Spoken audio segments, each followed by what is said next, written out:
오늘 말씀은 마가복음 4장 26절에서 29절 말씀을 가지고 저절로 자라는 열매라는 제목으로 말씀을 나누겠습니다. 아이가 엄마에게 맛있는 밥을 주셔서 감사합니다 라고 하자 엄마는 쌀을 만들어준 농부에게 감사해라 라고 말했습니다. 아이는 농부를 찾아가서 맛있는 쌀을 만들어 주셔서 감사합니다 라고 말했습니다. 그러자 농부는 나는 한 일이 없으니 쌀이 잘 자라게 해준 빈님에게 가서 감사하라 이렇게 말하자 아이는 또 비가 오는 날 비를 향해서 감사합니다 라고 말했습니다. 그러자 비는 나를 만들어준 구름에게 가서 감사하라. 아이는 또 구름에게 감사합니다. 또 구름은 햇님에게 감사하라. 그래서 햇님을 찾아가서 고맙습니다 라고 말했습니다. 그랬더니 해는 자기가 한 것이 없으니 나를 만들어주신 하나님에게 고맙다고 말해라 라고 했습니다. 결국 아이는 밥을 먹으면서 하나님에게 하나님 이 맛있는 밥을 주셔서 감사합니다 라고 기도했다고 하는 이야기가 있습니다. 정말 쌀이 생산되기까지 농부가 한 일이 없을까요? 한자로 쌀 밑자를 보면 88이라는 숫자가 나온다고 합니다. 그래서 쌀이 만들어지기까지 88번의 농부 손길이 간다라고 말하기도 합니다. 실제로 농부가 농사를 짓기 위해서 논에 다녀온 숫자를 본다면 그보다 훨씬 많을 것입니다. 그런데도 정작 농부들에게 쌀을 만드느라고 수고했다고 말하면 그들은 겸손하게 나는 한 일이 없습니다 라고 대답할 것입니다. 왜 그럴까요? 아무리 농부가 노력을 하고 수백 번 발품을 팔아도 하늘이 돕지 않으면 열매를 얻을 수 없다는 진리를 그들은 잘 알고 있기 때문입니다. 예수님은 하나님의 나라의 비유를 또 말씀하시는데 사람이 씨를 땅에 뿌리고 밤낮 자고 깨는 사이에 씨는 싹을 내고 이삭이 나고 충실한 곡식이 되었다 이렇게 말씀하셨어요. 여기서 예수님은 씨를 뿌리는 농부가 수고한 것이 하나도 없다고 하지 않으시고 그 어떻게 된 것을 알지 못한다. 열심히 농부가 수고는 했지만 어떻게 그 싹이 나서 열매를 맺는지는 알지 못한다고 말씀하신 것입니다. 농부는 열심히 노력했지만 어떻게 해서 척박한 땅에서 희고 부드럽고 고소한 곡식이 나오는지 알 턱이 없다는 이야기입니다. 하나님만이 아실 것입니다. 하나님께서 주신 창조의 원리가 있습니다. 어떻게 까만 씨에서 아름다운 연두빛 녹색 이파리가 또한 푸르고 노랗고 붉은 열매가 맺히는지 궁금하지 않습니까? 창세기 1장 11절에 하나님께서 천지를 창조하실 때 셋째 날 땅은 풀과 씨 맺는 채소와 각기 종류대로 씨 가진 열매 맺는 과목을 내라 그대로 되었다고 말씀하고 있어요. 하나님은 땅을 향해서 계속해서 싹을 트게 하는 원인이 되라고 명령하신 것입니다. 하나님은 땅속에 싹이 트게 하는 자동인자를 말씀을 통해서 넣어주셨다 하는 것입니다. 물들은 생물떼들로 충만하라. 땅 위에 하늘의 궁창에는 새가 여기저기로 나르라. 이렇게 명령했는데 그 명령형이 미완료형입니다. 미완료형은 무한대의 진행형.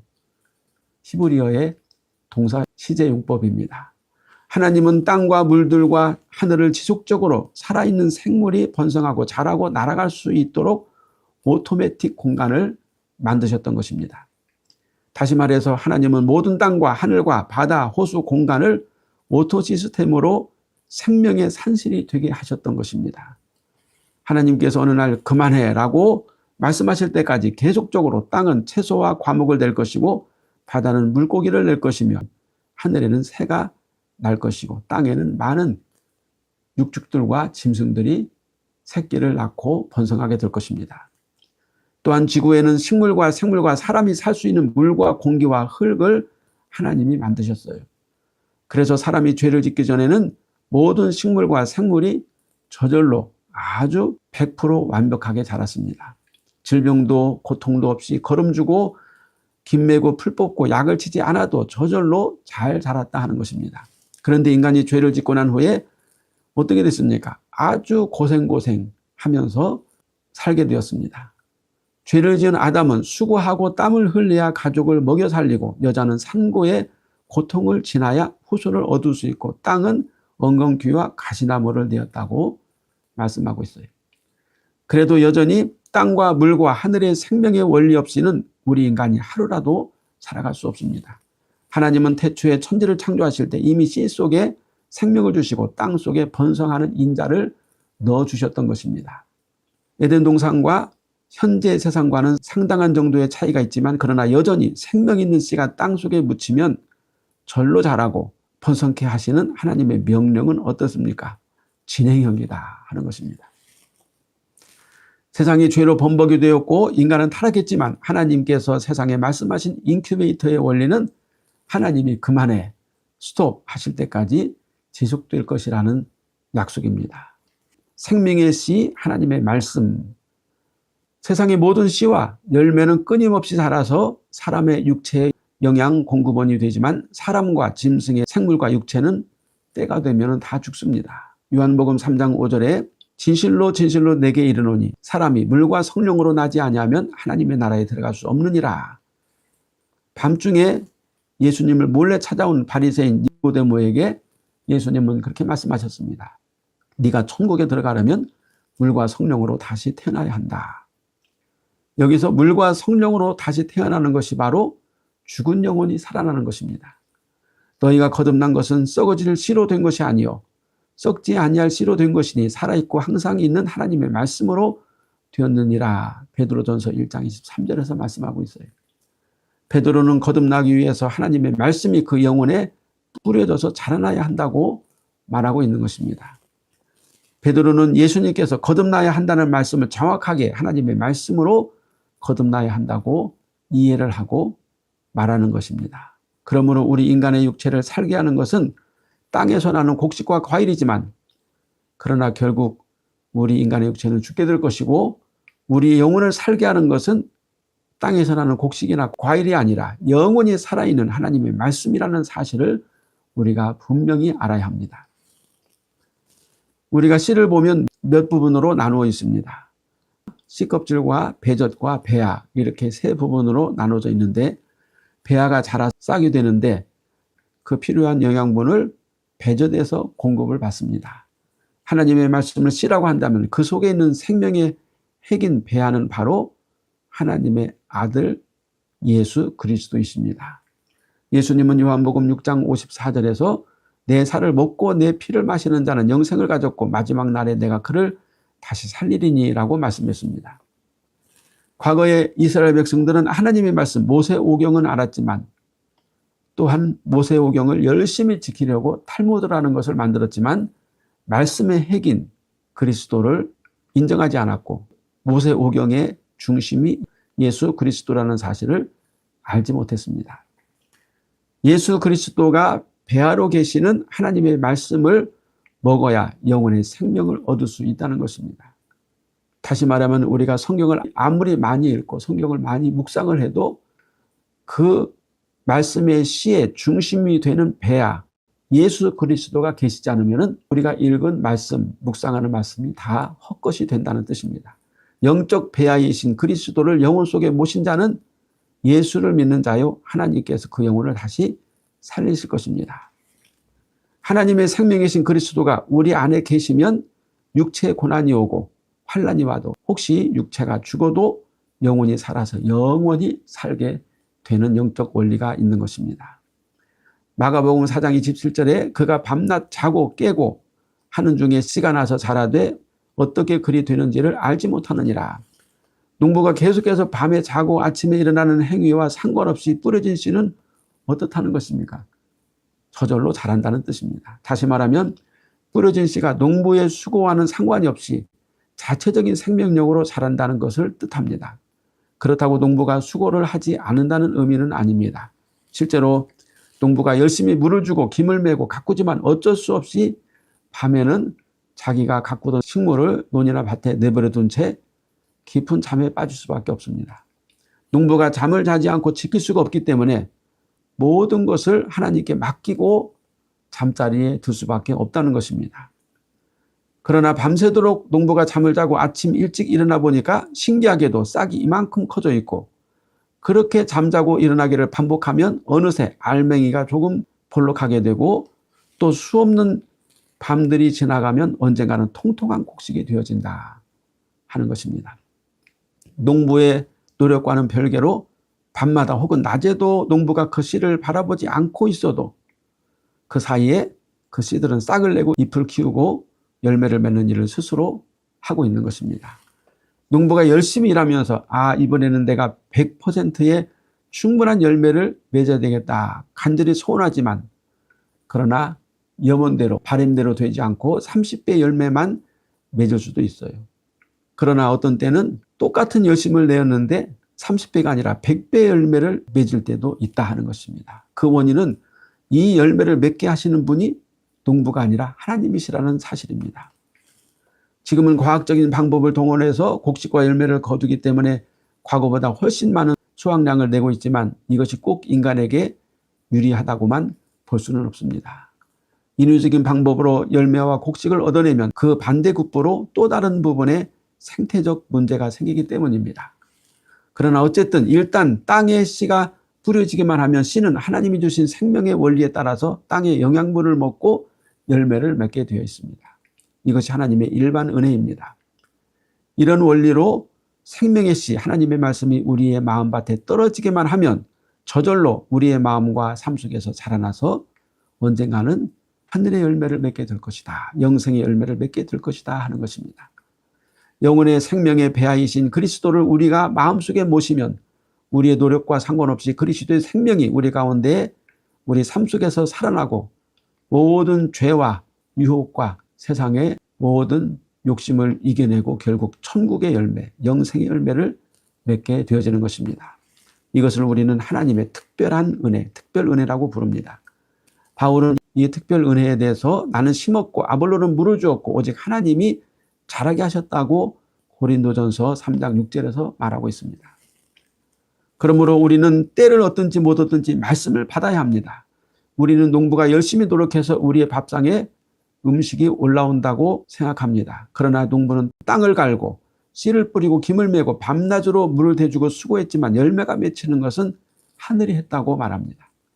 우리는 예수님을 믿을 때 열심히 잘 믿어야지 하고 노력하면서 무엇인가 열심히 해야지 생명의 열매가 맺힐 것이라고 생각하고 열심히 신앙적 행위를 해서 믿으려고 애를 씁니다. 그러나 우리 마음속에 심겨진 그리스도의 생명은 우리의 노력과 별개로 살아 역사하십니다. 우리가 너무나 예수님을 잘 믿으려고 하다가 우리의 노력이 그리스도의 생명을 살린다고 착각할 때가 있어요. 내가 열심히 하니까 내 안에서 영생이 있다 이렇게 착각한다고 말입니다. 그래서 유대인들도 그 당시 열심히 모세오경을 연구하고 실천해서 영생을 얻으려고 노력했지만 예수 그리스도가 오셨을 때 예수님을 부인하고 예수님을 십자가에 못 박는 어처구니 없는 일을 벌이게 된 것입니다. 농부도 열매 맺히는 일에 대해서 나는 한 일이 없고 하늘이 다 있다고 고백하는데 우리가 열심히 헌금하고 교회 봉사하고 열심히 하나님의 율법을 지키고 전도해서 그래서 내가 천국 간다고 생각한다면 말이 안 되는 일입니다. 어떤 장로님이 오랫동안 신앙생활을 하시고 이제 임종할 때가 됐어요. 그래서 목사님이 가서 임종 기도를 해드렸습니다. 장로님 이제 천국 가시는 거 믿으시죠? 천국 가시니까 걱정하지 마세요. 그때 그 장로님이 그랬답니다. 목사님 제가 장로로서 너무 한 게 없습니다. 어떤 때는 거짓말도 했고 헌금도 떼어 먹었고 그리고 게으름도 피우고 하나님의 일을 열심히 해야 되는데 열심히 하지 못했습니다. 이런데 제가 어떻게 천국에 갈까요? 왜 그런 생각을 할까요? 그 장로는 자기의 행위로 영생을 얻을 것이라고 생각했기 때문입니다. 만약에 우리가 열심히 헌금하고 교회 봉사하고 전도해서 내가 천국 간다고 그렇게 생각하고 믿는다면 이것은 우리의 생명이신 그리스도에 대한 놀라운 가치를 깎아내리는 그러한 잘못된 생각인 것입니다. 그래서 내가 잘 믿고 완벽하게 십계명을 행하고 모세율법을 행한다고 스스로 자랑하는 바리새인들을 예수님은 책망하고 노하셨던 것입니다. 그러나 죄인이며 너무나 형편없는 세리의 영혼 속에 깃든 예수 그리스도에 대한 믿음은 그들의 품행과 상관없이 위대한 하늘의 의를 만들어내었던 것입니다. 바리새인들은 완벽한 농부라면 세리들은 아주 게으르고 세상 말로 말하면 개차반 농부였습니다. 그러나 완벽한 농부의 영혼 속에 심긴 하나님의 말씀은 죽었고 형편없고 허물이 많은 농부의 영혼 속에 심긴 하나님의 말씀은 힘있게 자라나고 있었던 것입니다. 그 이유는 무엇입니까? 자기 의가, 자기 행위가 하나님의 말씀의 생명력, 예수 그리스도의 믿음을 질식시키고 그의 영혼 속에서 자라지 못하게 만든 것입니다. 그러나 자기 의를 버리고 오직 그리스도, 즉 하나님의 말씀만을 의지하는 자는 그의 의와 상관없이 왕성한 생명력으로 그의 영혼 속에서 예수의 생명이 계속해서 밤낮으로 자라나고 있는 것입니다. 땅이 스스로 열매를 맺되 처음에는 싹이요, 다음에는 이삭이요, 그 다음에는 이삭의 충실한 곡식이라. 열매가 익으면 곧 낫을 되나니 이는 추수때가 이르렀음이라. 완전한 결실은 오직 하나님이 하시는 일이지 농부의 수고가 아님을 우리가 알아야 합니다. 우리가 젊었을 때 열심히 넘칠 때는 내가 잘해서 내 믿음이 좋아지고 교회가 부흥되고 세상에서 잘 될 것이라고 생각해서 열심히 기도하고 열심히 교회를 했습니다. 그러나 시간이 지나고 나이가 들수록 내가 노력해서 믿음이 자라고 은혜가 넘치는 것이 아니라는 사실을 아주 절실하게 깨닫게 됩니다. 더욱 노력하고 애를 쓸수록 내 영혼은 더 갈급해지고 믿음은 더욱더 멀어지고 내 안에 있는 생명력은 더욱 꺼져가는 것을 알게 되는 것입니다. 우리는 오랜 세월을 주님을 믿으면서 우리의 행위와 상관없이 하나님께서 우리 자신을 믿음의 사람으로 만들어 가신다는 사실을 알았습니다. 이것이 바로 하나님의 은혜입니다.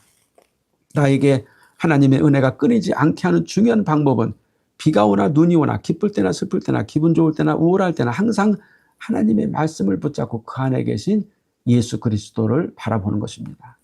하나님의 말씀은 기쁠 때도 생명력이 있고 슬플 때도 생명력이 있습니다. 하나님의 말씀은 고난 중에 왕성한 영적 생명력이 있고 평안할 때는 든든한 생명력이 있습니다. 어떤 상황에서든지 내 안에 하나님의 말씀이 임하면 내 행위와 상관없이 하나님은 내 안에서 역사하셔서 생명의 열매를 맺어 가시는 것입니다. 우리는 변화무쌍하고 급진적인 삶 속에서 우리 안에 하나님의 열매가 어떻게 자라는지 생각할 겨를도 여유도 없습니다. 이렇게 바쁜데 우리가 일하면서 또 세상살이 하면서 내 믿음이 얼마나 자라나 우리가 생각할 수 있겠습니까? 그러나 우리 안에 하나님의 말씀과 그 배아가 되시는 예수 그리스도를 끊임없이 품고 안고 있으면 지나가는 세월, 그 바쁘고 복잡한 세월 속에서도 우리가 알지 못하는 사이에 어느새 하나님이 우리를 위해서 맺어주신 하늘의 생명의 열매를 보게 될 줄로 믿습니다. 그래서 우리는 이렇게 고백할 것입니다. 나는 그저 하나님의 말씀을 듣고 예수 믿음으로 악하고 음란한 세상을 이기려고 힘을 썼을 뿐인데 보니까 내가 이제 천국에 와 있네 하며 기쁨으로 감사하게 될 줄로 믿습니다. 그래서 때를 얻든지 못 얻든지 하나님의 말씀을 읽고 듣고 그 말씀에 핵이신 그리스도를 닮아가며 그리스도를 믿고 의지하는 삶을 살아가야 되는 것입니다.